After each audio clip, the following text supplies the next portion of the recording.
Let's talk about Olifantsrus. Now, this is the newest camp that's inside of Etosha National Park.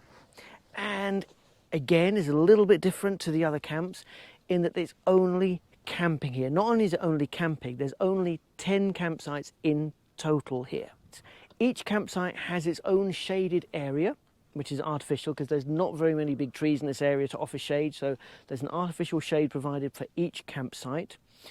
And in between every 2 campsites, there's a communal power point and water point and it's like a guiding light. So it's not a light that's going to light up your campsite. It's a light that shows where the power points and the taps are. So you have to share the power points between 2 campsites. So there's 2 plug sockets. Also, each campsite is quite generously spaced. There's plenty of space to park a vehicle, and some of them are bigger than others where you can park trailers or multiple vehicles.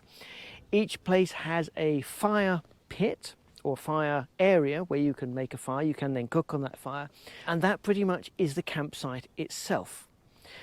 Also available in the central area, there is obviously the ablution, so there's a toilet block that is separate to the shower block, and then there's a laundry area and a washing up area.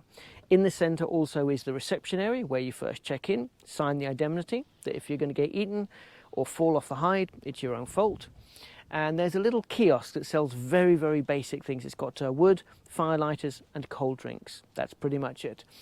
Also in the kiosk, the ladies here do toasted sandwiches at midday. It's fairly basic ham and cheese or ham and onion or cheese and onion toasted sandwich. Simple, but I tasted one at lunchtime.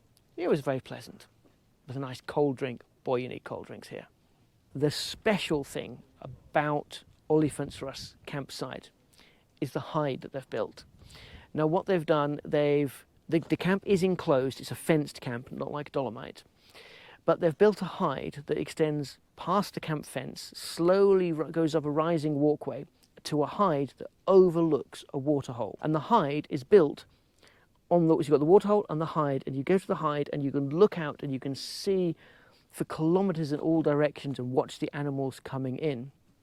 Then when they do come in, they are literally right below you.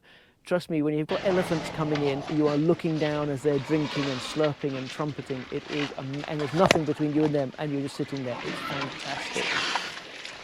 So you really do get a lovely experience, but it gets better. Because not only is there the upper viewing platform, which has the open areas which you can look through, if you go downstairs, they've actually made an area downstairs with big windows that look directly out onto the waterhole. You can go down there, sit there and look up at an elephant that is 5 meters in front of you drinking from the waterhole. This morning I had the privilege of not 1 but 2 herds of elephants coming into the waterhole and drinking while I was sitting there watching them. They literally surround. It is fantastic. It is an experience to be believed.